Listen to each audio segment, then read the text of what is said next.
Good morning, and thank you everybody for joining us. Sorry, Alex. Sorry, Alex, to interrupt, but when it says listen only, can if deaf people are joining, can they see? They'll be able to see everything, right? Yes, your screen should be broadcast. Thanks.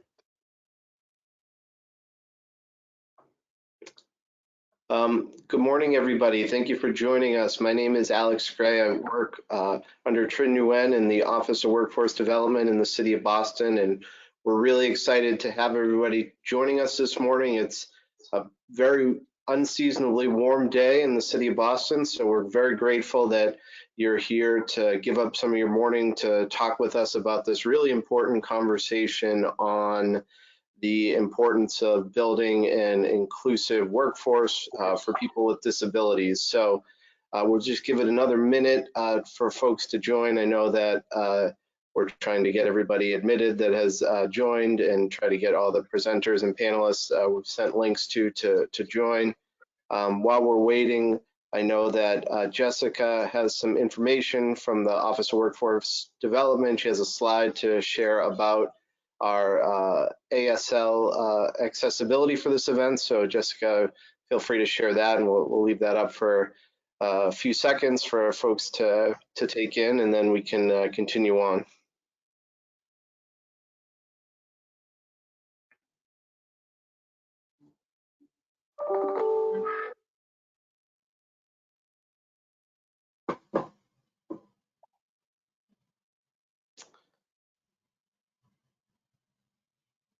And this is obviously we're trying to make this as inclusive and accessible as an event as possible. So certainly have tried our best. Feel free to let us know if there's things that would make this even more so in the future. Certainly open to those conversations. And again, as I mentioned a minute ago, my name is Alex Gray. I work in the Mayor's Office of Workforce Development here in the City of Boston under our director, Trin Nguyen.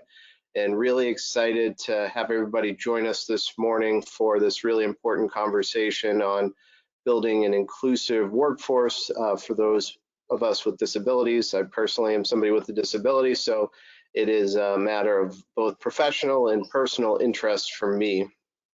And I know that we are lucky here in the City of Boston to have so many talented professionals, and certainly one of them right at the top of the list is our Commissioner of the Office of People with Disabilities, Krista Makash. And I know that we were really happy that she was able to join us this morning. And I know that we were sending her a link as a panelist.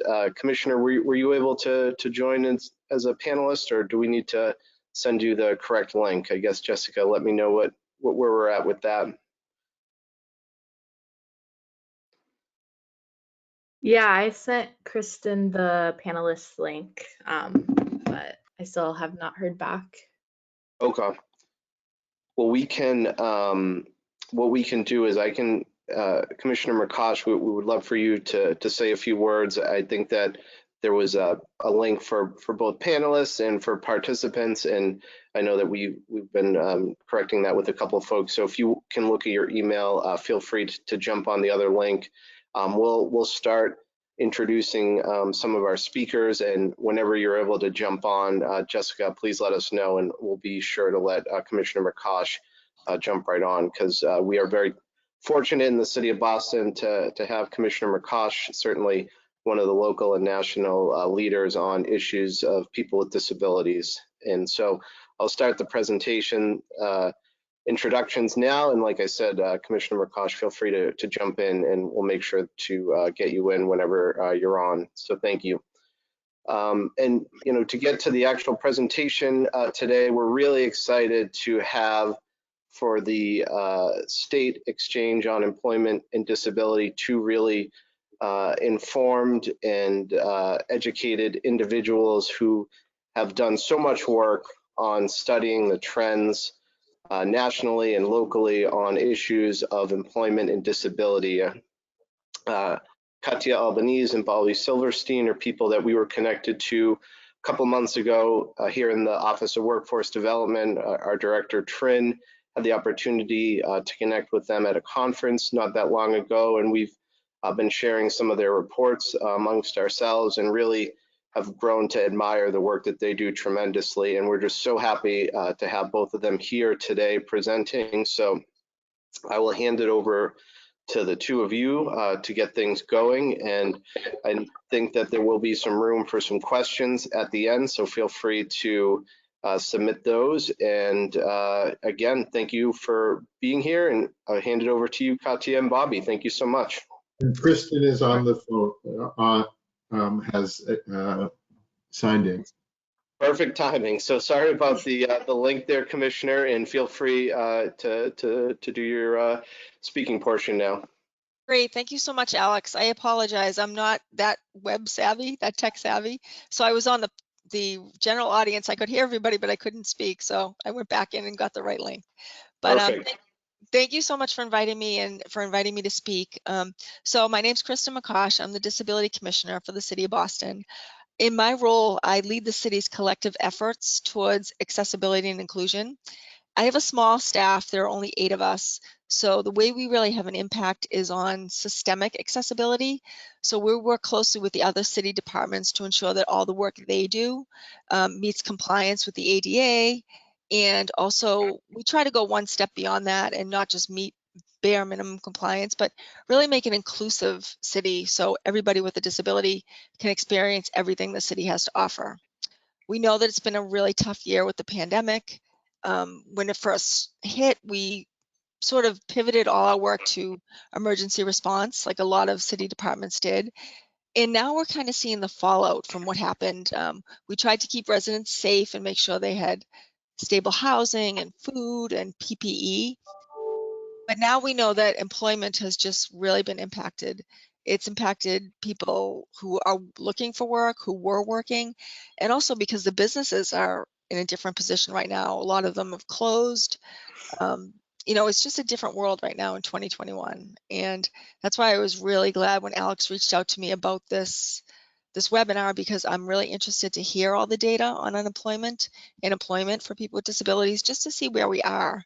But I hope moving forward that the possibility of remote work, virtual work, will open up some potential opportunities for people with disabilities, because we all know that we experience barriers trying to get to the workforce. For those of you who don't know me, I will let you know that I have a disability. I use a wheelchair. So I feel these things firsthand, and I am directly impacted by the things that happen as far as employment. So with that, I will turn it back to the other presenters just to say I'm happy to be here. If anyone has questions, you can always reach me at my email, which is very simple. It's disability@boston.gov. So feel free to keep in touch, and I will be here for the remainder of the session. Thanks, Alex. Thank you, Commissioner. And I'll hand it over to Katia and Bobby. We're really looking forward to this presentation. Thank you so much, Alex. Thank you, Commissioner, and thank you for everyone for joining us here today. Before I get started, I just need to pull up the PowerPoint. So Jessica, I don't think, yeah, thank you. Now I have the, hopefully you all can see this. Is that a yes? Because I can no longer see you. So, so thank you again for joining us for this presentation on advancing a disability inclusive workforce. My name is Katia Albanese, and I am the project director for the State Exchange on Employment and Disability. I'll be kicking off our part of the presentation, and then followed by my esteemed colleague, Bobby Silverstein, who serves as our Legislative and Policy Counsel. I'll give him a chance to introduce himself as well. I will be telling you about our SEED initiative and share with you the state of disability employment in the current workforce in the United States, as well as share with you some resources that we've developed through our initiative to help with inclusive policy development and implementation. And then Bobby's going to take us through the goals of disability policy and share some examples with you. So with that, I'll kick things off and then turn it over to Bobby just shortly after go through my presentation, and then, as Alex mentioned, hopefully we have some time for questions. We want to hear from our audience today. We'd like to learn more about your workforce priorities in Boston, the opportunities and challenges that you're experiencing around diversity inclusion, particularly with people with disabilities, and then we'd like to try to provide some resources and support for your efforts. So with that, let me tell you about SEED. So what is SEED? The State Exchange on Employment and Disability. You've heard us mention that again. And we're an initiative funded by the U.S. Department of Labor's Office of Disability Employment Policy. And SEED is truly a unique state, federal, and local collaboration. We work to support state and local governments in adopting and implementing inclusive policies and best practices, leading to increased employment opportunities for people with disabilities and other underserved populations, and really with the overall goal of a stronger, more inclusive American workforce and economy. We're across disability in focus. So what that means is we work to improve employment opportunities and outcomes for all people with all types of disabilities, whether you're born with or acquired, whether they're physical, developmental, or mental health condition, whether they're visible or invisible. And this includes, of course, our nation's disabled veterans, and it also includes the many Americans who acquired a disability through COVID-19, what we now hear of as long COVID. We already know that overall, 1 in 5 working age Americans has a disability, and we're now hearing that 1 in 4 who've had COVID are experiencing those long COVID related disabilities, things like brain fog and intense fatigue, etc.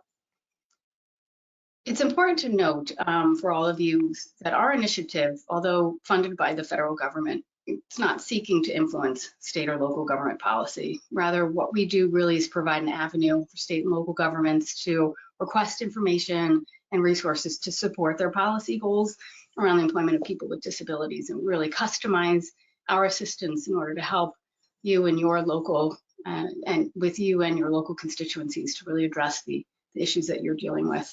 And we do this through partnerships with leading intermediary organizations. Those organizations whose members are state and local government representatives, like the U.S. Conference of Mayors and their Workforce Development Council, and that's how we've come to work with you all today. And also others like National Governors Association, Council of State Governments, National Conference of State Legislators, and others. And we work with them to ensure that policymakers have the tools and resources that they need to develop and implement those inclusive policies.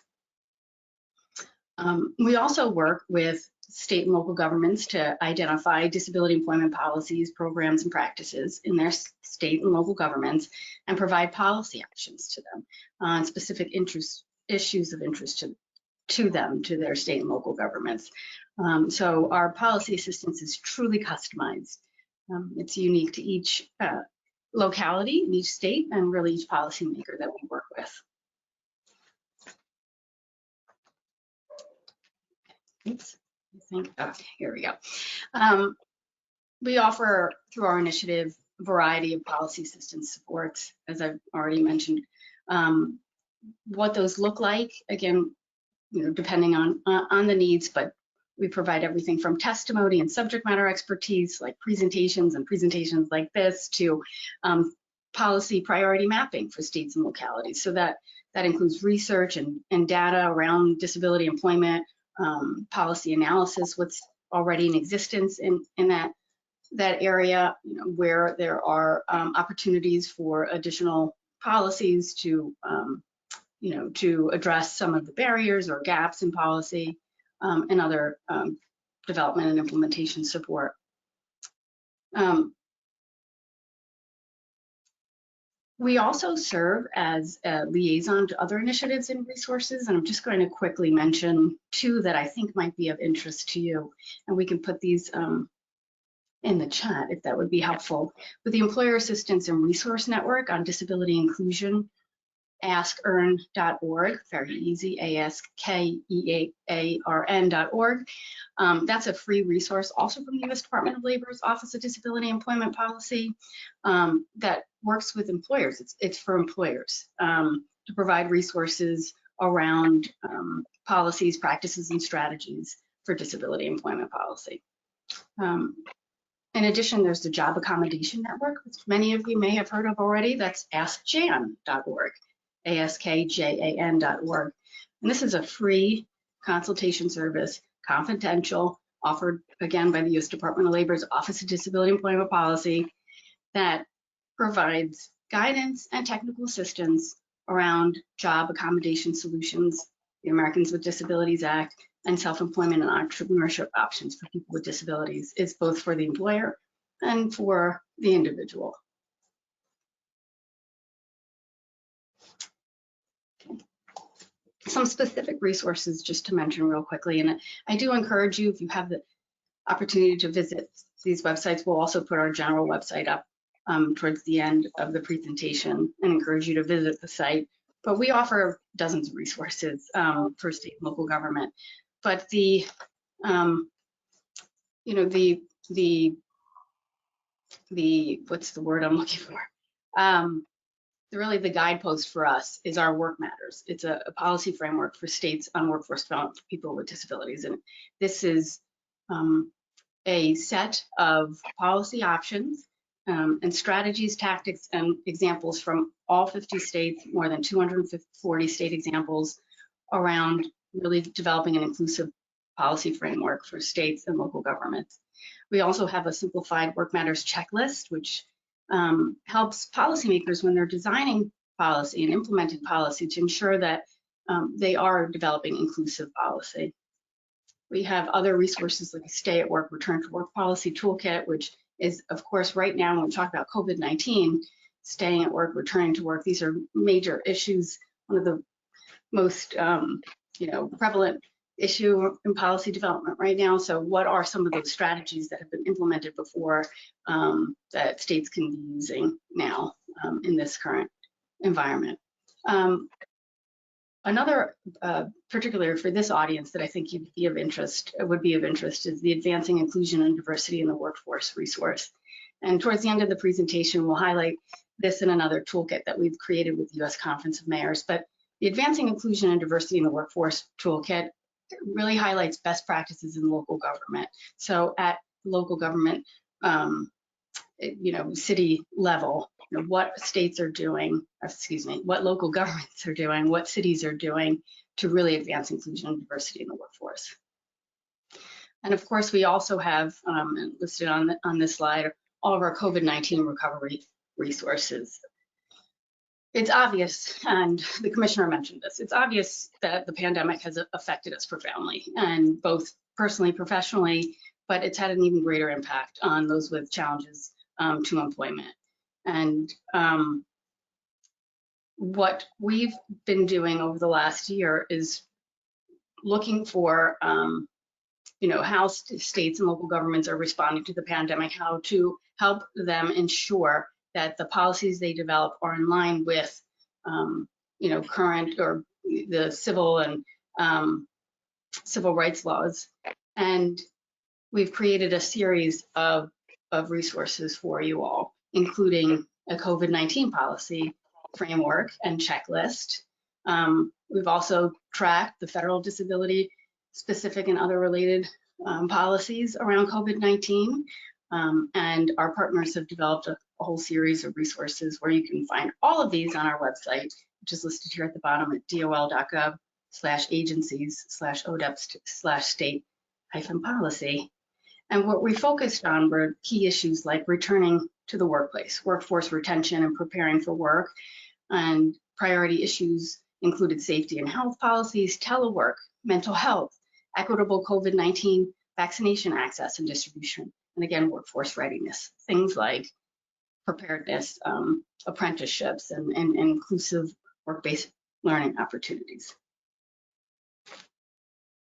So before I turn things over to Bobby, I just wanted to give you some quick points about the current status of employment of people with disabilities and also just the population for people with disabilities in our country. And highlighted on the screen here is the general numbers about the rate of people with disabilities in the US population. So we're talking about 13.2%. but close to 50%, 49.4, are in the age range of 18 to 64. So that's prime employment age. It's a large portion of this population. Now, this is the national rate. In Massachusetts, in comparison to these numbers, the prevalence for people with disabilities is 11.5%.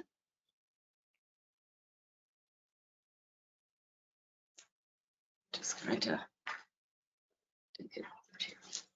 So next, I just wanted to highlight the state of disability employment. Now, in 2020 versus 2021, again, we're with the commissioner reference this pandemic, right? And how are we doing when it comes to the rate of employment of people with disabilities? What's really interesting, or something I should note, of great concern to our population was when the pandemic hit, just historically, at times of recession, the disability employment numbers have gone down dramatically, and the rate of people with disability returning to the workforce has been slow and the slowest of the population. So the concern with the pandemic is that we would see the same, the same effect on the disability population. What you can see here, and which is actually positive, is the labor force participation in 2024, people with disabilities with 33.6%. In 2021, it's increased to 37.7%. That's a 4.1 point increase. For people without disabilities, it only raised 0.8%, 75.9 to 76.7%.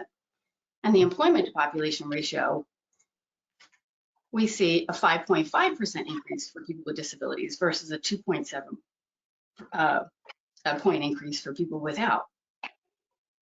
What is discouraging, however, is the difference in the labor force participation rate of people with disabilities versus people without. So even though we've seen an increase, and again with the employment to population ratio as well, we've seen an increase and a more significant increase for people with disabilities, it's still on average a 40% gap for the labor participation and for employment to population. So what does that mean? I mean, that means that there is a large portion of people with disabilities that are not in the labor force compared to people without disabilities, or those that are in the labor force that are not employed. And so that is something of real note, and that is why we have this initiative in the State Exchange on Employment and Disability, why we're working with state and local governments to help improve those employment opportunities for people with disabilities. And in this environment, where workforce shortages are one of the biggest issues that the workforce development community is dealing with, there is an opportunity here with our population of people with disabilities. And just really quickly, I did want to highlight that November marked the 4th consecutive month of employment gains for people with disabilities, according to the National Trends in Disability Employment, which is a monthly update that comes out of the Kessler Foundation and the University of New Hampshire's Institute on Disability. And as I briefly mentioned, this increase, it's stark contrast to the declining trend that we were seeing for people with disabilities. And in the BLS, the Bureau of Labor Statistics report that was released last week, the employment to population ratio for work-age people with disabilities has increased from October to November, as well as the employment to population ratio. And just to explain to you what that is, the employment to population ratio reflects the percentage of people who are working relative to the total population. So it's the number of people working divided by the number of people in the total population. And what's really exciting is that we are seeing the employment to population ratio exceed the historic high points for people with disabilities.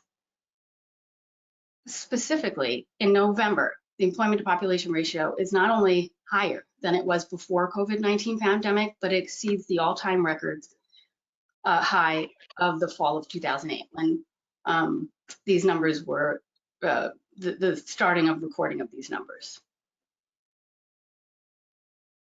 So according to our experts, because we want to know why this is happening, these gains are really suggest that the restructuring resulting from the pandemic may be benefiting people with disabilities.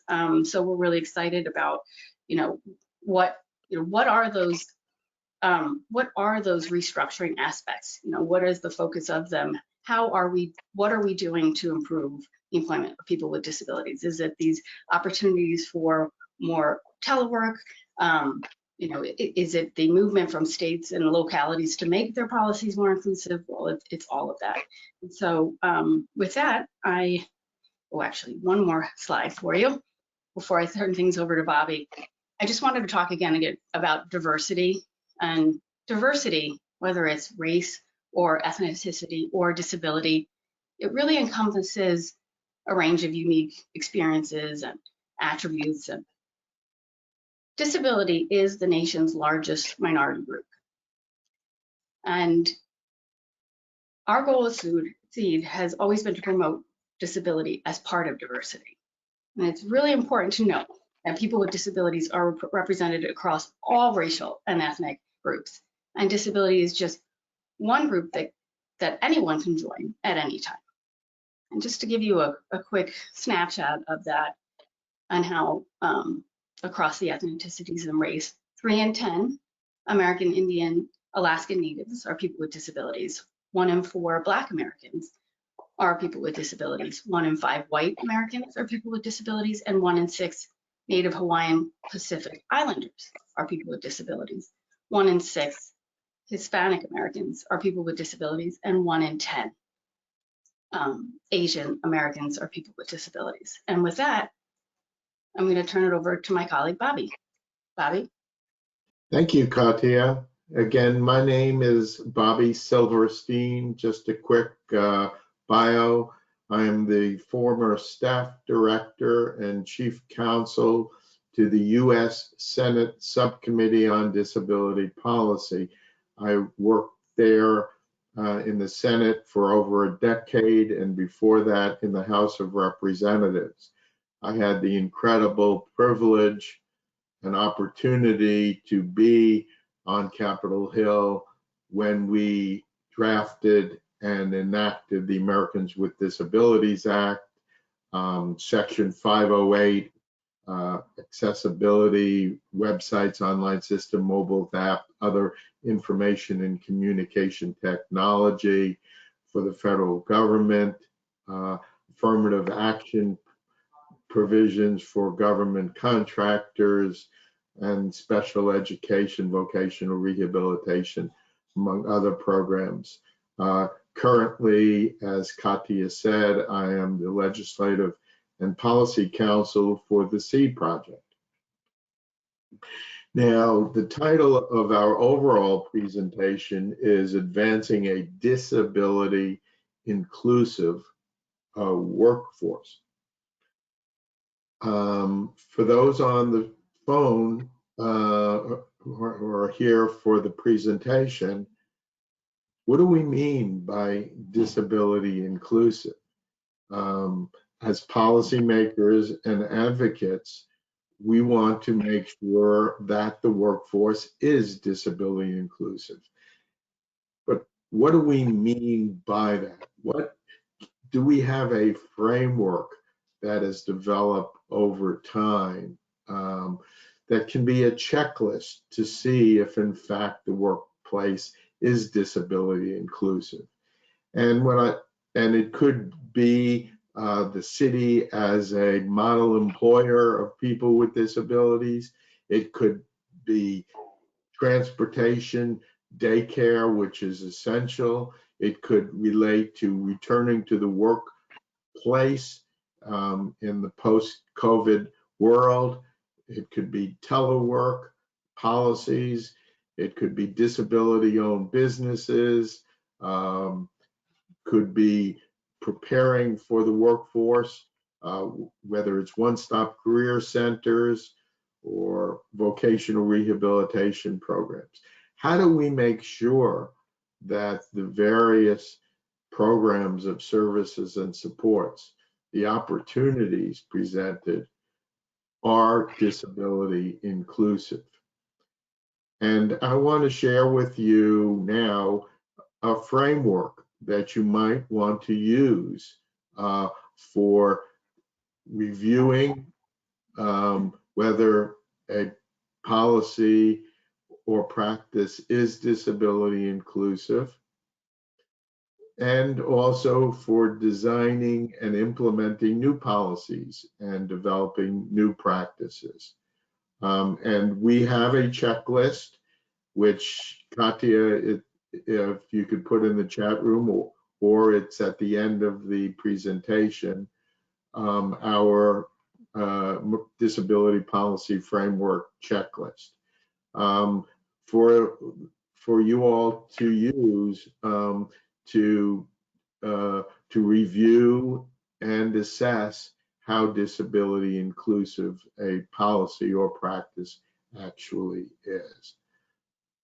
And so when we're dealing with public policy and policymakers and trying to convince them to develop a policy that includes people with disabilities, it's often important to understand where they're coming from.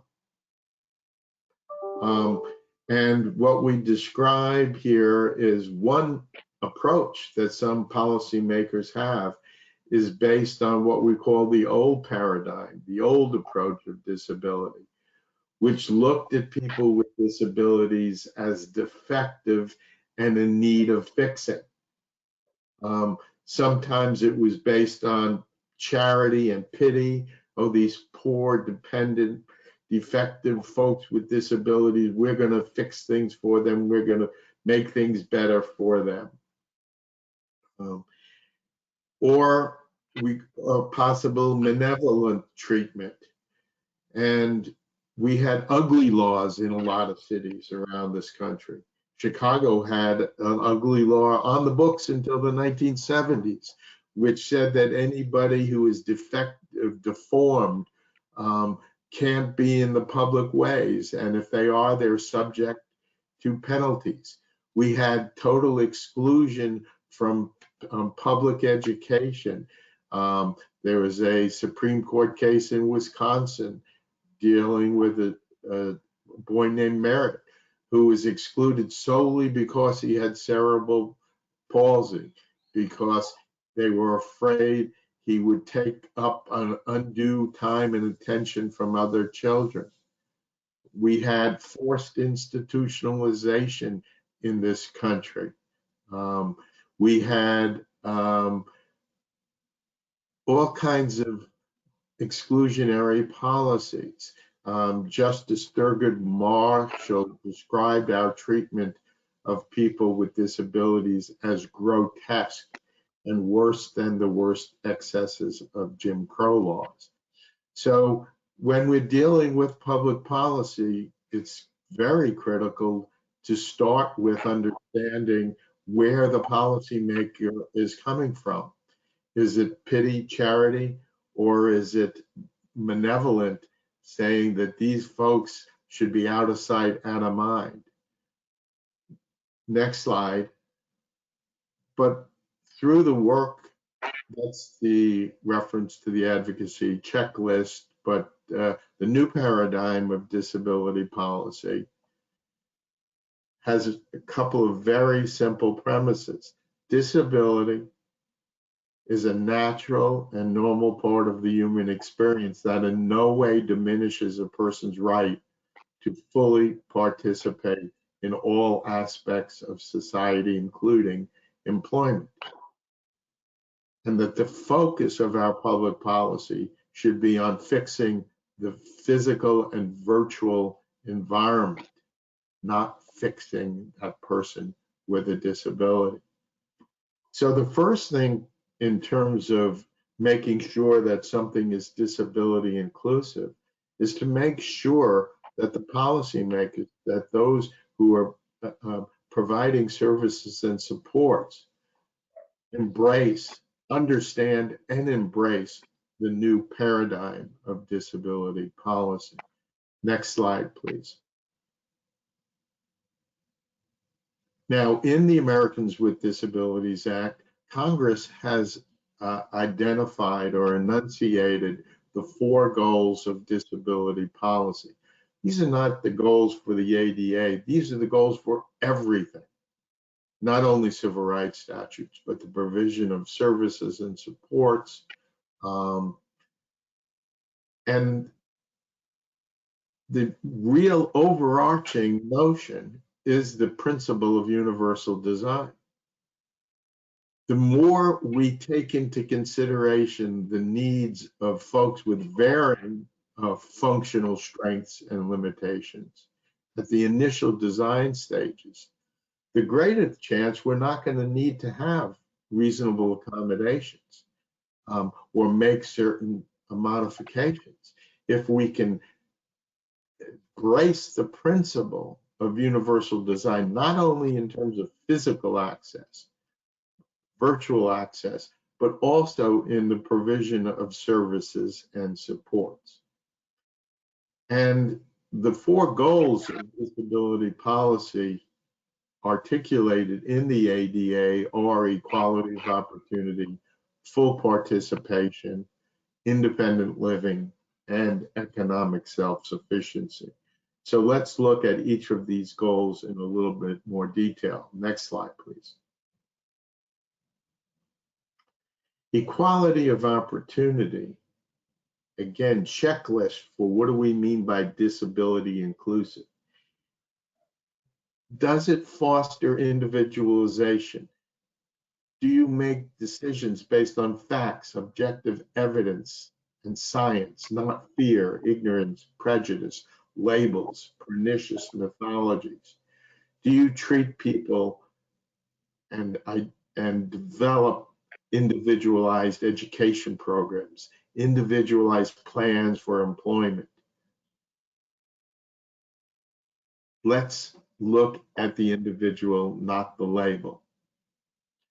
The second policy under the goal of equality of opportunity is the concept of effective and meaningful.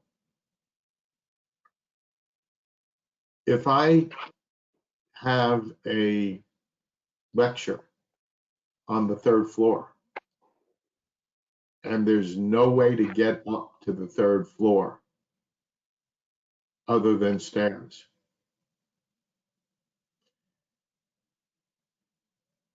that could be considered equal opportunity. Everybody has the chance to go up the stairs, but that opportunity is not effective and meaningful for those who use wheelchairs.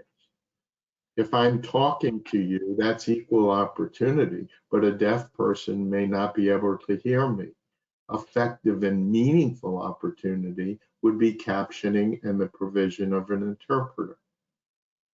So when we are talking about a disability inclusive workforce, we are talking about a workforce that welcomes all, not just, quote, the average person.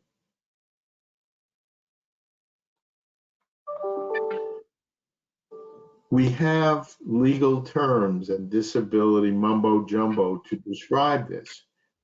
It's things like reasonable accommodations in the employment context, where we provide interpreters, readers, we make our websites accessible. We have modifications to policies and practices, no pet policy, but for those who use service and assistance animals. That's necessary to ensure effective and meaningful opportunity. So disability inclusive checklist means that there are going to be accommodations, modification to policies. So in the COVID-19 return to the workplace, for example, we were going to have masks, But if we have deaf folks, those masks should be accessible so that people can see folks' lips, so that the deaf folks can lip read. We may have different policies with respect to vaccinations. If somebody has a medical condition that they're allergic to the vaccines, it's important that reasonable accommodations be built in to the COVID-19 return to the workplace policies and plans. Telework, as Kristen mentioned, is critical. And telework is, how do we make telework disability inclusive? A typical local policy or state policy dealing with telework will start with the sentence, telework is at the sole discretion of the manager or supervisor. Well, that's not actually accurate for a disability inclusive telework policy, because some people with disabilities require telework as a reasonable accommodation. So this notion of effective and meaningful is a very powerful and critical part of disability inclusive policies to enhance the opportunities for folks with disabilities in the workplace. And the last one is most integrated setting appropriate. And that is that the presumption, the default, the preference is for services and supports in the regular environment. And that's why we've got notions of employment first in most states, if not all states, with competitive integrated employment being the default, the presumption, the priority placement. Next slide, please. So the second goal is full participation. And that's the concept of nothing about us without us. And that means active involvement by people with disabilities with respect to the services and supports they receive on a case-by-case basis, as well as at the systems level. People with disabilities need to be at the table to ensure universal design when policy is being developed and practices and services and supports are being provided. And that's why we have notions of self-advocacy, and not only choice, but informed choice, self-determination. That's also very much part of a disability inclusive workforce. The next slide, please. The disability inclusive workforce is one that has independent living as a legitimate outcome of the public policy.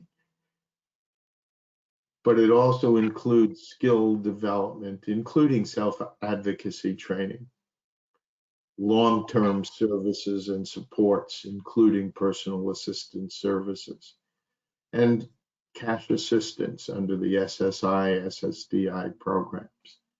Next slide, please. And the fourth goal of disability policy, or a disability inclusive policy, is economic self-sufficiency. That a job, that economic self-sufficiency is in fact an explicit outcome of our public policy. But there will be the need for employment-related services and supports, cash assistance with work incentives, and also tax policies that might include tax credits for folks who hire, companies that hire people with disabilities, and incentives to employ people with disabilities. So you might get a credit for providing assistive technology or reasonable accommodations, or making the company, the employment setting accessible, and tax credits and tax incentives for hiring people with disabilities. Next slide, please. Now, it's great to have all these policies in place, but what do we really care about to make sure that the workforce is disability inclusive? We have to be concerned about implementation. And we have these different methods of administration that maximize the likelihood that the policy will, in fact, be disability inclusive. We have to look at the finance systems, the state plans, the local plans that are developed, how we reimburse providers, what kinds of outcome performance measures we use. Because we can send certain messages that we want to provide services and supports to find work for all people. And then we have outcome performance measures that really incentivize serving those with the least significant disabilities. We have to pay attention to all these to make sure that we don't unintentionally send the message of serving only those with moderate disabilities. And here are some of these strategies, implementation strategies, to maximize the likelihood that the programs, the policies will be disability inclusive for all, including individuals with disabilities, and in particular, individuals with the most significant disabilities. So as Katia said, this is the checklist for making sure that things are disability inclusive. And as a seed project, we look at state and local policies. And so, for example, there are pending and enacted legislation in Massachusetts. S 1913 provides telework incentives, if enacted, for companies. S 1255 and H 3181 deal with teleworking and make it more available as a policy option. There's a bill that was recently signed by the governor, S 2937, which placed goals for contracting with disability-owned businesses. You have SB 1629 dealing with accessible transportation, and HB 2419 with accessible workplaces. So there is a number of bills pending that will truly enhance and make the workplace more disability inclusive in Massachusetts. And I'll stop there, Katia, and give it back to you. Sure. Great. And I'm just going to mention again two quick resources for you all that I strongly encourage you to check out. The first is Advancing Inclusion and Diversity in the Workforce, an effort through the collaboration with the U.S. Conference of Mayors Workforce Development Council that features best practices programs from cities across the country with proven successful efforts in increasing employment outcomes for people with disabilities. And it's everything from career development programs to advisory boards, committees, mayor's offices, as you have in Boston as well. Innovative approaches, things like career fairs and educational events and other examples. And on the screen, you'll see there is a link to our partnership page with USCM WDC. I also encourage you to sign up for their newsletter. They have a weekly newsletter for workforce development related issues, and included in that newsletter is a section that highlights disability employment policy related resources through our SEED initiative.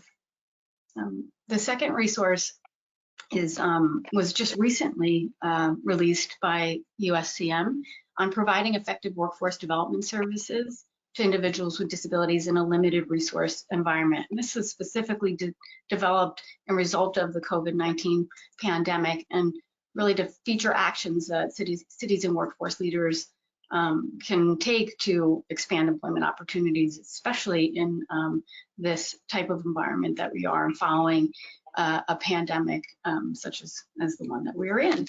And there are lots of examples of how mayors can and workforce development staff, the steps they can take to ensure inclusive policy development. And Bobby mentioned masks for the deaf community, and one such effort is actually highlighted in this publication that took place in Boston, where in teaming up with a local organization to provide masks for the deaf community that were accessible. So encourage you to check that out. And with that, I think we could just turn it over to Alex. I don't see any questions in the chat. I'm not sure if we have that ability to see the questions in the chat. Katia, are you able to quickly put the checklist? It came up for a quick second, which is a comprehensive review of everything that I said in my presentation. If folks would like to borrow it for making your own presentations to policymakers and others to make sure that the workplace is disability inclusive. It's a Work Matters checklist, and we will make the link available in the chat.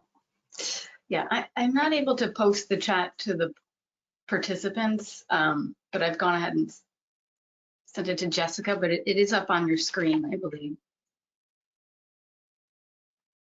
Well, thank you, Katia and Bobby. This was incredibly informative, and thank you for all the work that you do to come up with these resources and for putting together this presentation. I know it's a heavy lift, and so want to thank everybody for joining us. If folks want to learn more about the Office of Workforce Development, feel free to go to owd.boston.gov.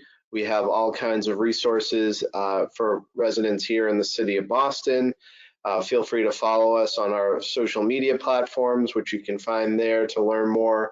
We have a quarterly email newsletter that you can sign up for on the website that Katie on our team works very hard to push out information. And just can't thank everybody enough for joining us. This was a great opportunity, and hope that this is just the beginning of a longer conversation, and hope to stay in touch.